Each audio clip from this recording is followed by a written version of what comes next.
Eat, Drink, DFW from the Dallas Morning News is made possible by Central Market.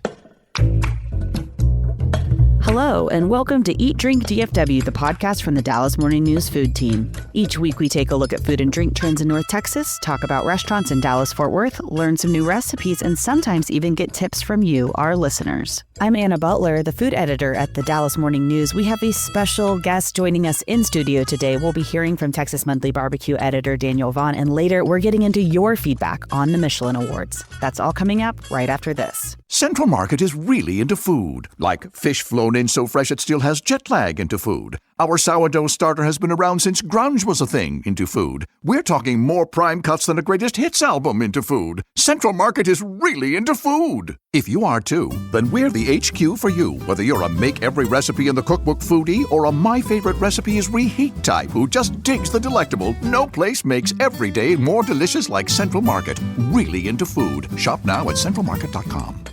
For the latest food and restaurant news in Dallas-Fort Worth, visit dallasnews.com/food. Also, we'd love to hear from you, so email us at eatdrink@dallasnews.com. Today, I'm joined by Sarah Blaskovich and Imelda Garcia.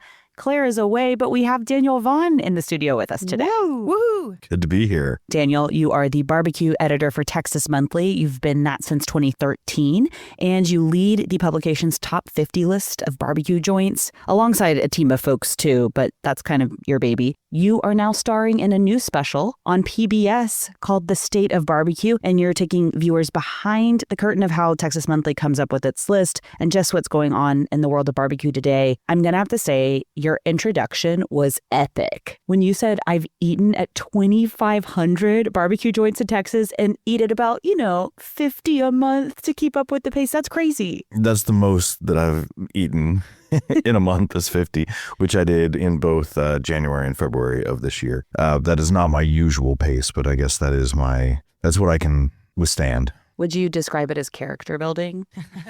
Yeah, I guess so. It's still a really good job, but sometimes it does feel like work. I will say you are like the barbecuologist of Texas. Yeah. I like it. I'll take it. I think that's right. It's a great title. Okay, so the documentary is called The State of BBQ, but it's really about Texas barbecue, of course, and given your job, that makes sense. But if you look at barbecue nationwide, what role does Texas play in any discussion about barbecue? Well, Texas is, I think, easily the most influential style of barbecue across the country. I think you certainly have the big names out there, the Carolinas, both North and South Carolina. You got Memphis and Kansas City. But if you look at the new barbecue joints that are opening, they are primarily doing Texas-style barbecue. And by Texas-style barbecue, I mean they're all smoking briskets, and most of them are doing it on offset smokers, the big 1,000-gallon cookers. There's not a whole lot of places out there that are like replicating North Carolina-style whole hog in Portland, Oregon, right? But seeing that brisket is pretty much everywhere across the country, which I think pitmasters these days, especially in Texas, are like, there's only 2 per animal, all right? And with Texas barbecue getting so popular across the country, it's making brisket just so much more expensive. And it's also, barbecue is not budget food anymore. And I could speak from personal experience that if I take my family of 4 out to eat barbecue, it can be more expensive than some other places where we go to eat in Dallas. And I'm sure you're finding the same thing all over the state and the country, right? Oh, yeah. My expense reports certainly are getting higher and higher. But yeah, the cost per pound of brisket is usually the sort of measuring point for the cost of barbecue overall. I did just recently write about Tyler's Barbecue in Amarillo, which was doing a $16 a pound beef rib, like the beef short rib. Wow. Which, if you consider that like the sort of average price in Texas these days for brisket is about $36, $35 a pound, seeing the $16 a pound beef rib, which is usually even at more of a premium than brisket. And he does it just because he likes people to enjoy it. And he knows he's not going to make any money off of it. But because it's $16 a pound, that was like enough for a story, right? That totally enough. And I went back and I looked at, it was about 10 years ago that at Louis Miller Barbecue, who's really famous for their beef rib in Taylor, Texas, that their beef rib was down that low. That was 11 years ago that theirs was $16 a pound. Even that is kind of crazy to think about, because in the last 11 years, the cost of beef ribs and certainly the cost of brisket has pretty much doubled across Texas and certainly in Texas-style barbecue joints across the country. Now, when you look at your top 50 barbecue joints list, which comes out every 4 years, this is one of the things you're best known for, although it's worth noting that in the 3 years and 3/4 in between all of those, there's so many other stories that you write about people and about food all over the state. What do you want our listeners to know about the top 50 list? Maybe some misconceptions or some important things about this list that some don't know. One of the first facts that you mentioned is often a misconception. It is every 4 years. I saw a lot of people at the barbecue festival down in Lockhart who were like, can't wait for next year's list. And it's like, every 4 years. We can't do it every year. This is the Olympics. Exactly. It'd be so unsustainable. Totally. Yes. Yeah. Bud Kennedy did mention that every presidential inaugural year is now when the top 50 list. You just hitch your wagon right to that. Yeah, exactly. I think one of the other misconceptions is that it's all up to me. Yeah. That I'm the only one who goes out and does this. And, we have tasters, across the board at Texas Monthly who are part of that team as well. And I'm having discussions with them up until the very last day of when I have to actually turn in that list. So there's a lot more that goes into it. Unfortunately, this year, I didn't have Pat Sharp, our food editor for over 50 years, and had been just really an integral part to the barbecue list.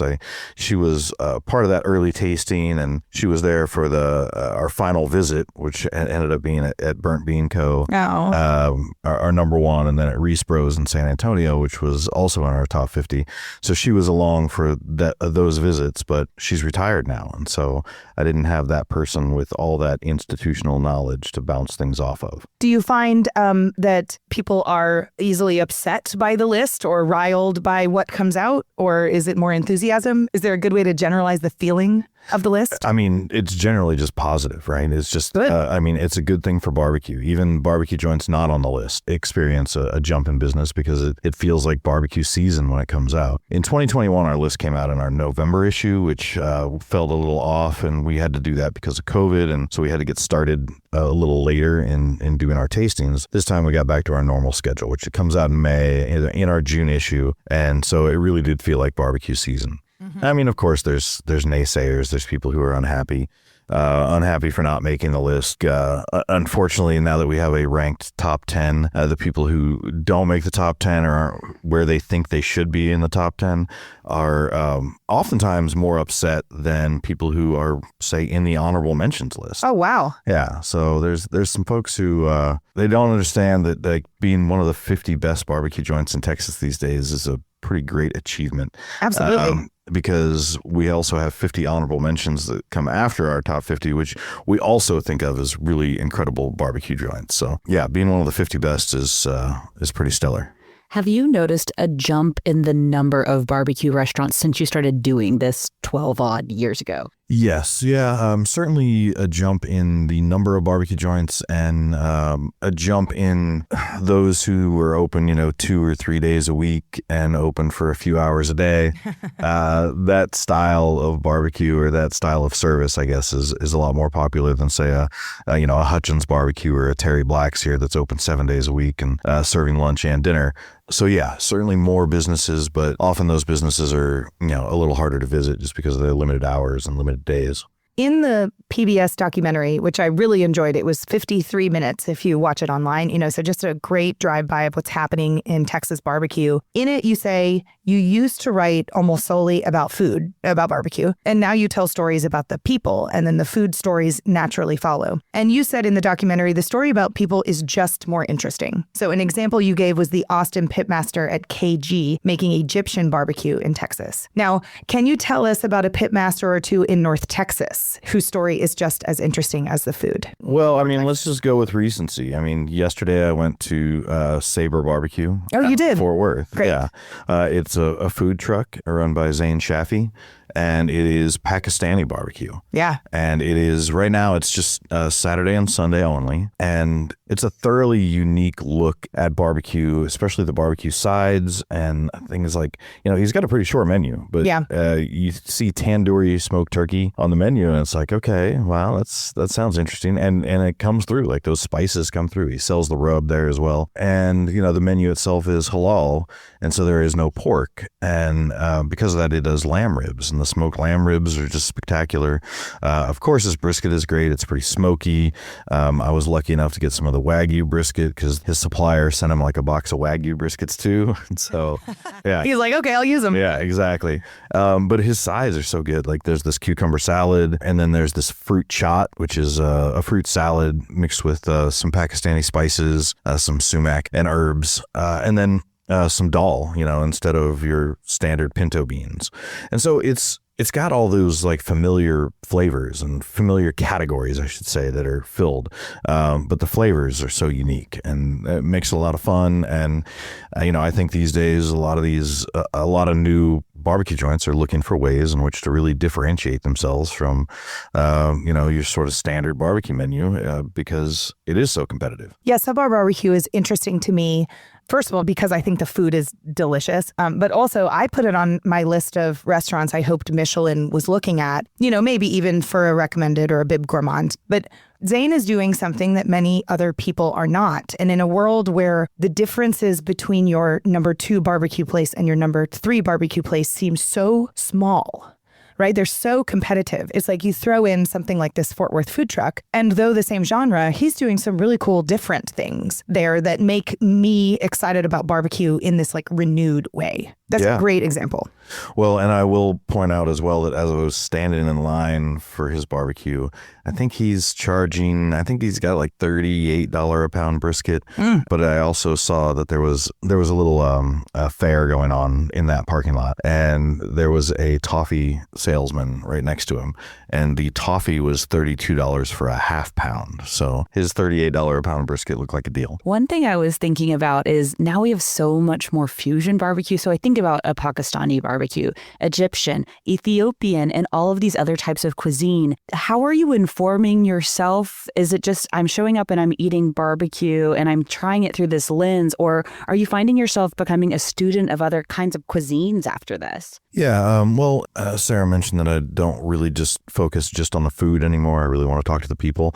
And that's a good reason why, being able to talk to, I'm writing right now about a Charm Tap House and Barbecue down in Conroe, and it's a Thai barbecue place. And the family that runs it has opened 2 Thai restaurants before, and now they've decided to incorporate barbecue in their 3rd one. And so I get them as a resource to talk to them about how they develop these recipes and how they sort of discovered what went well with barbecue. And so, yeah, I get to learn about it a lot through them. And I got to learn a lot about, what halal meant through talking to, people like Zane and talking to CJ at Yerby's Barbecue, who will be opening up in Plano soon. I was judging Meat Fight with him last night, and I think he said he's hoping by the end of November they'll be open. So they've got their sign up now. I had a mole in Plano who was just watching to see when Yerby's was going to be opening. And not because I was going to write about it. It's just we had interest in going. And the sign's up now, but they're not open yet. Is that right? Not quite. Yeah.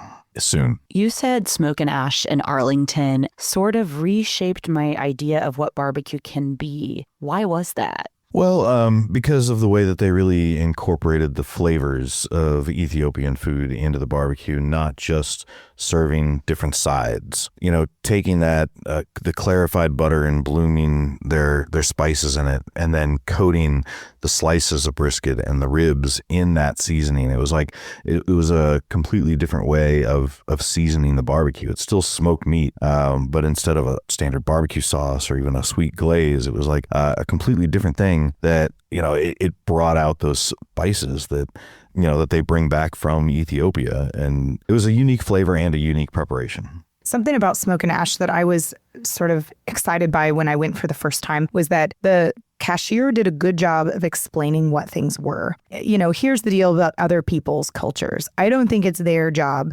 to necessarily educate me, a food writer, about all of their culinary traditions. That said, it is helpful when they're helpful if you have questions. And so it was neat. Like we walked in and I knew what I wanted because I'd been wanting to go there for a while. And one of my kids had a question, well, what is the bread that you give it with us? What does that look like? And so the person working the counter astutely explained what injera is. And my kids hadn't had it before, but now they understand it. I love that. I loved that about Sub Bar Barbecue too, and so many other restaurants, that as you're trying to understand what these spices are or how you've prepared something, that there are these little primers for those of us who are trying to keep up. Well, and at Smoke and Ash specifically, they did a really good job. And when they redid the menu to include that Tex Ethiopian platter, so that you didn't have to think about what do I need to order, how do I need to, order to best represent what they can serve. They've got it right here. This is your shortcut. Just order this platter and you'll get that good introduction. Yeah, good point. Daniel, barbecue is a very traditional thing in Texas, but would you say there's innovation element in the new barbecue joints? Yeah, I mean, I think, Texans are open to innovation as well. There's only so traditional you can get with barbecue, right? And oftentimes the argument is well, what is traditional? Where along that timeline do you stop? Is brisket traditional? It really didn't become a common menu item until really the 1960s. So does that make it non-traditional?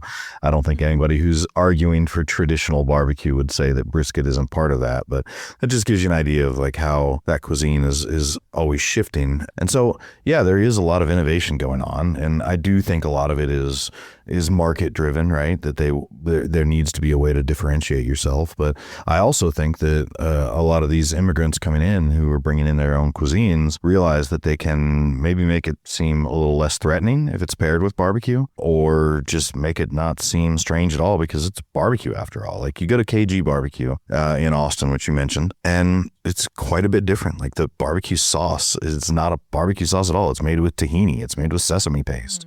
It's served in a bowl. Habibi Barbecue is another one in Arlington, which is run by a 19-year-old, weekend only, just on Saturdays. And Wait, I don't know this one yet. Tell us everything. Well, so it's a Lebanese family. And so Mark Fadel, he was featured on the show called Barbecue High, which followed all these high school barbecue competition teams. And he's like, you know what? When this thing comes out, I'm going to be ready when this show comes out. And Love that for him. Yeah. And he had this weekend only barbecue trailer. His family helped him purchase the trailer. And he serves at the Ghost Food Park, I think it's called, in Arlington. And he serves a limited menu on Friday evenings, but is open all day on Saturday. And I visited a year ago when he first opened, and it was good. It was fine for an 18-year-old pitmaster, right? Who's doing this once a week. And, he wanted me to really bluntly tell him how everything was. And I said, let me put it this way, a year from now, if you're still doing this and you're cooking every week, you're going to look back on what you served today and you're going to be embarrassed. And he's just oh no. I was no, this is a good thing. And I'm going to see you in a year and we'll have this discussion again. And I went back a year later and he's like, you were so right. Oh, wow. I was looking back at those photos, and in that year, he really embraced his Lebanese heritage a lot more in the menu. And so there is a Lebanese barbecue bowl that uses Lebanese rice and hummus and the tabbouleh and everything with the chopped brisket. And that sounds great. And a toum, this garlic sauce. And he's getting a lot better pita bread now. And actually making the tabbouleh, which he says, or his mom said, there is more prep that goes into the tabbouleh salad, all the chopping of all the individual ingredients, all that parsley.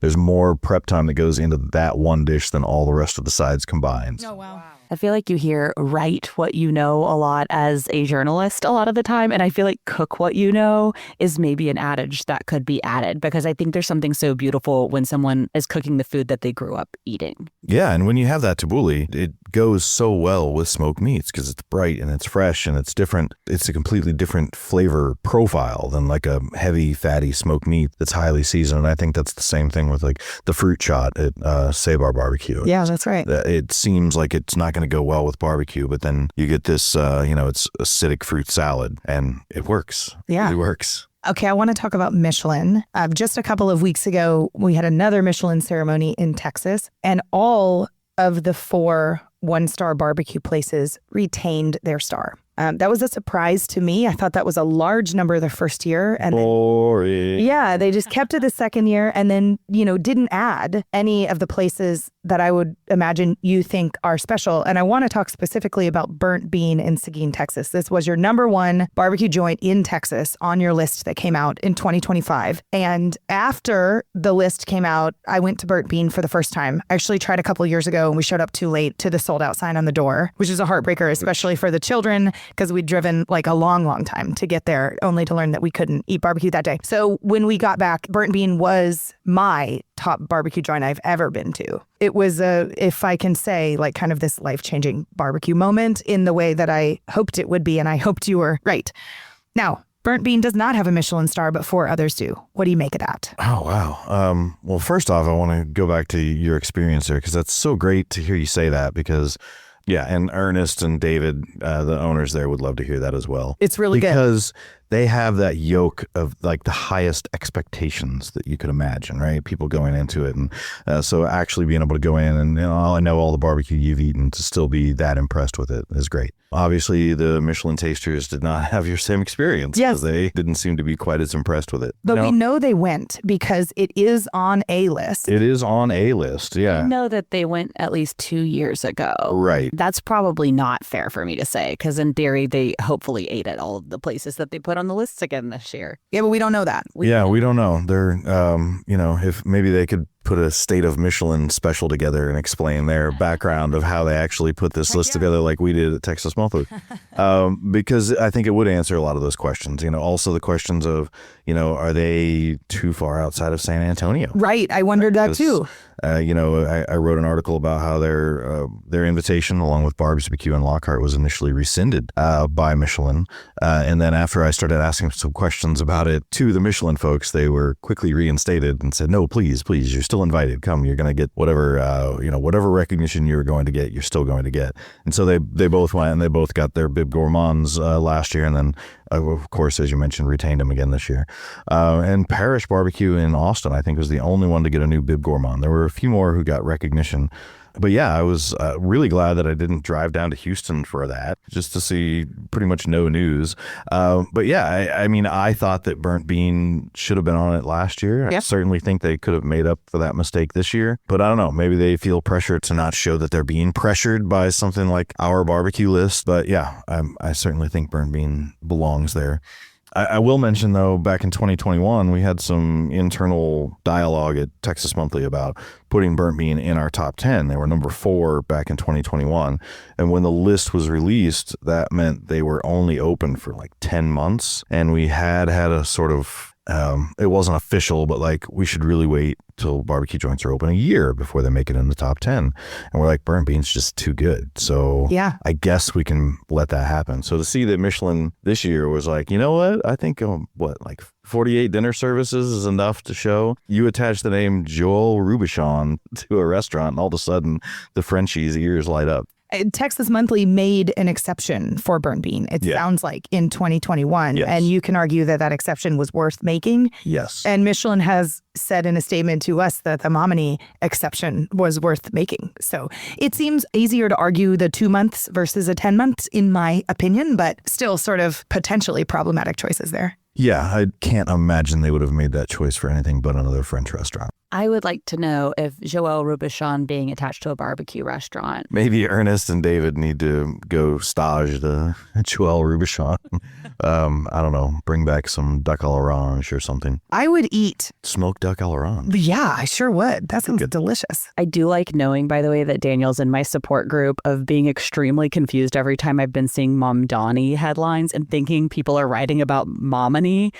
Because it's so close. And so I was like, the New York Times picks this up? No, they didn't. Yes, too close. So, Mr. Barbecueologist, I want to know, where do I have to go here in DFW to try this amazing barbecue? Well, one of the newer places that I've found recently is Tejas Brisket Company. Oh. Yeah, so it's just east of downtown off of Live Oak. I mean, they only serve breakfast and lunch. It's a tiny little place. It's really takeout only. There's a couple small tables in there, but it seems more for waiting on your order than actually dining in. I went for lunch one day and it was fine. Somebody encouraged me to go back for breakfast and it was amazing. The breakfast tacos. They do a smoked brisket breakfast taco. They make their own tortillas, their smoked sausage taco. They do a brisket biscuit. The biscuit is made with beef tallow, and then they scramble the chopped brisket and the eggs together nice and fluffy and put that between the biscuit with some cheese. Yum. They also make cinnamon rolls as a little side addition. Those are amazing too. And then I went back again for lunch, and I think they just needed some time to get used to the space. They've got a tiny little smoker out in the parking lot. They do a lot with that little kitchen. They make all their own bread for the buns, and I ordered a chopped brisket sandwich, and it was just like perfect. Right. I mean, it was like there's something comforting about a chopped brisket sandwich, a little saucy, the pickles, the onions, buttered and griddled bread. And then they make their own buns, and the brisket itself was nice and smoky and good. And the barbecue sauce was sweet. And like all together, it was just this perfect little bite. Wow, now I'm hungry. That is great. We're all going to go try Tejas Brisket Company now because you said so. Thank you. You can watch the State of BBQ by visiting pbs.org, and it's free. So we're going to take a short break, and when we come back, we're getting into your feedback on this year's Texas Michelin Guide. Central Market is really into food. Like when we say cheese, it's in 12 languages into food. Butchers, bakers, and sushi roll makers into food. We're talking so obsessive about quality you can shop blindfolded into food. Central Market is really into food. If you are too, then let us turn your shopping list into a treasure map. Get inspired, get adventurous, or just get a chef-made dinner when you've got more taste buds than time. No place makes every meal more amazing like Central Market. Really into food. Shop now at centralmarket.com. Welcome back. In just a minute, we're delving into your Michelin thoughts, but first we wanted to invite you to share our podcast with your friends and family. We'd love your help spreading the word about Eat Drink DFW and the news we share each week. So great news, Daniel did decide to stick around for this B block. Thank you for being here. I'm still here. He's not going anywhere. We need to start our Michelin conversation today with Imelda because she wasn't here, and we want to hear your thoughts. What's going on? Well, I almost died on vacation. Imelda. Yes, so sorry. It was really bad. So let me tell you, I was in Holbox. This is an island like 2 hours from Cancun. And I was getting out of the pool like a really cool girl, And then going down the stairs, boom, I fell back. And I cut my head open. And it was really bad because I lost consciousness for a couple of minutes. And I was all confused for 10 more minutes. And there was a lot of blood and everything. I mean, I have been very nervous about the outcome of this, and all your voices are like kids' voices, so it's a bit fun, Imelda, I don't know if it's related to, but I have to go to the doctor like right now. Does your head hurt? It was hurting, yeah, for some days, but I was on painkillers and it was okay. Ugh, we're glad you're back. I'm so sorry. I know, me too. Well, while you were gone, Imelda, we wrote approximately 1 zillion stories. I know. About Michelin. I would say it would be blissful to have missed some of it because it was both dramatic and boring at the same time. What did you think about what happened at the ceremony a couple of weeks ago? I'm very disappointed because Michelin did it again, guys. They left much of our Hispanic and Tex-Mex food out of the awards, and that is infuriating. It's very interesting also because we know those cuisines come from tradition, and family, and maybe our cuisines are not made for that mold. So there's 2 lessons here. One for restaurants, maybe, we have to innovate more. We have to be more bold with our cuisines and everything. But Michelin also has to learn how to evaluate our cuisines from another point of view. And we were talking about these barbecue things. I think it's really bad that we are not being recognized like this because they are leaving out a lot of our culture, in Texas. So if they want to be relevant in Texas, they have to start looking at our food, our daily food. That's what I think. Well said. What do you think, Daniel? I think you're right. I mean, I think among the food snobbery of the world, that Tex-Mex is always looked down upon. And, without American cheese, it's just not the same. But when you have a French company who's evaluating it, I think it's a big lost opportunity. And I do think that they need to think a little bit more about what Texans eat every day. I think especially since it's a travel-related award, it's just strange to me that you wouldn't point people towards places where they could go eat the food of a particular culture. And I guess I think about it because I've eaten at Michelin restaurants in Paris, and they do have some Italian food and like other things in, or interspersed, but it's mainly French. And so it's interesting because I feel like they're very representative in some areas, and then I just don't think they get it here. Yeah, I mean, they really leaned on barbecue that first year in a way I thought was a little too much. And then to Imelda's point, just whiffed on Tex-Mex and Mexican food. We got a lot of emails from readers who just have thoughts about how this year's Michelin ceremony shook out. One of those emails came from a guy who we've called the Michelin Man, and this is kind of Texas's Michelin Man. His name is Drew Stevenson, and within a couple of weeks of the Michelin ceremony in 2024, he went and visited all 15 one-star restaurants in Texas. We wrote about his journey and, some of his thoughts on which places were worth the time and the effort. That was all early in 2025 that we wrote those stories. And I encourage you to go back and read the story from our Michelin Man, Drew. Here are his thoughts on the 2025 ceremony. And I think there's some really smart moments in here. So first he says, loved the Michelin podcast, exclamation point, exclamation point, exclamation point. So good job, gals.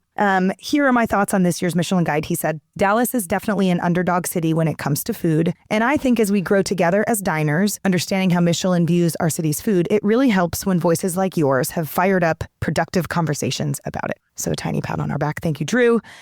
He offered a lot of insight into which Dallas restaurants he thinks are worthy. For time's sake, I'm going to bypass that and move into a frame of reference we haven't looked at yet that Drew points out. How Texas's star numbers compare to other parts of the United States.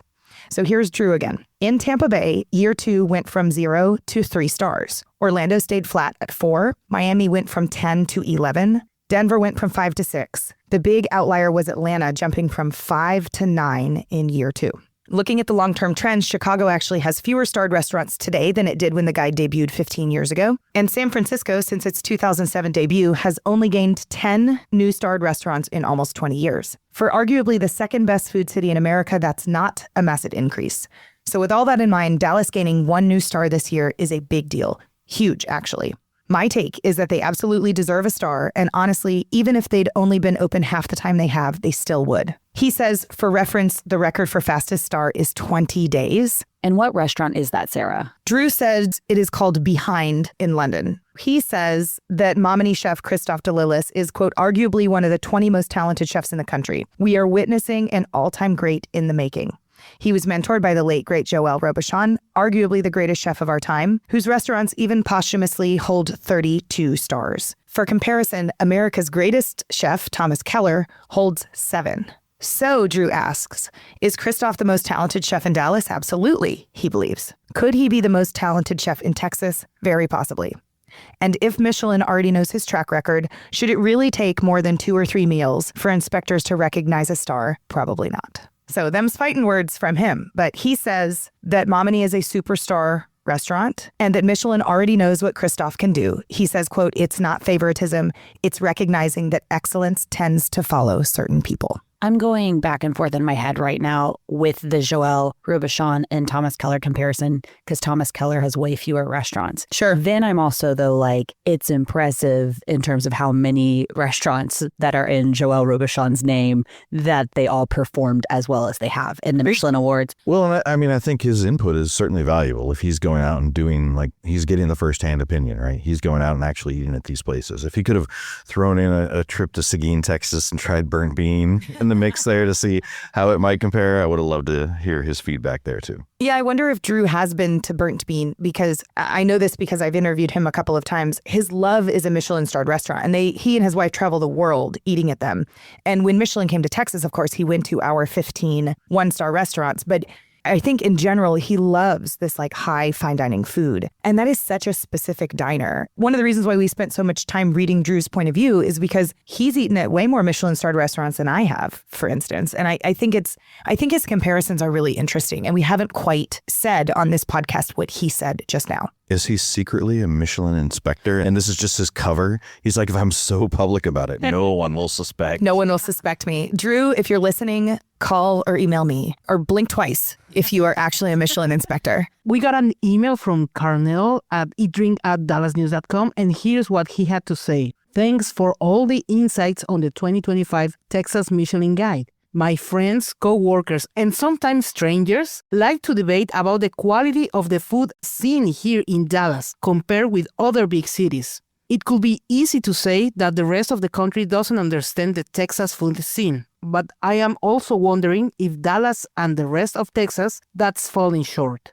Or is there some other disconnect between our food scene and naysayers, including locals? Carnell with the big questions. Is our food just not good enough? Well, I mean, I did also just see two big announcements of big newspapers in Minneapolis and in Washington, D.C. announcing their new full-time food critics, which I know is something that Dallas has been missing for a really long time. And I think that's one of those things that I think would promote just more discourse about our dining. Yeah, the trouble with a food critic, in my opinion, is it's one person's opinion. And in a world where everybody fancies themselves a critic on the internet, we've sort of learned to put some credence into the hive mind, right? Into the idea that maybe even if you aren't a huge fan of Yelp or Google reviews, that the aggregate ideas behind a bunch of people's thoughts might make more sense than one person's point of view. But I think a critic probably has a mind more similar to a Michelin inspector, for instance, than your everyday Yelp user. Yeah, agreed. My thing when I look at the Dallas food scene that I'd like to see more of are more locally founded concepts. We just have so much stuff that's brought in from the outside, and there's nothing wrong with it. It's really fun for me to go eat at a restaurant that maybe is from New York that I would eat at when I lived in New York. But I always come back to the fact that I'm not sure if Dallas knows what its own food identity is. I think that can actually be an asset for us because we're such a melting pot. We have so many people move here all the time from across not just the nation, but around the world. And I would just like to see more people who live here tell us what to eat by cooking those things for us. Last question for you, Daniel. As you head out, how many miles do you put on your car every year? Oh, man, so many, but I also fly a lot. Oh, you do? Yeah. I used to drive everywhere so that I could eat all the barbecue in between. Yep. But these days, driving between San Antonio and the Rio Grande Valley, like, there's not a whole lot of new barbecue. There's only so many barbecue joints in Kingsville. And so, yeah, there's not as much reason to do as much driving like around rural Texas, unless I have a spot that I specifically want to go try. So I did make a trip down to Flatonia to try Casey Lee's barbecue, which is a Saturday only, but really good barbecue joint, and got to Hallettsville, which I know is a little off subject here, but it just felt like such cool old school barbecue joints in Hallettsville, which I don't think maybe get enough love, and part of that's my fault. But Nova Sad's in Hallettsville and Kalachny Barbecue in Hallettsville. Head there on a Saturday, get the pork steaks, the pork ribs, the sausages, and yeah, you'll be happy. Well, I think we're all going to Google Maps that right now, because one thing I did when your list came out earlier this year is I recognized there were quite a few small towns that me as a born and bred Texan thought I knew most of them. Nope. I find many new ones on your list every year. Yeah. I mean, Port Lavaca, where Lavaca Barbecue is located. Yeah, it's not, it's like an hour and a half outside of Corpus Christi.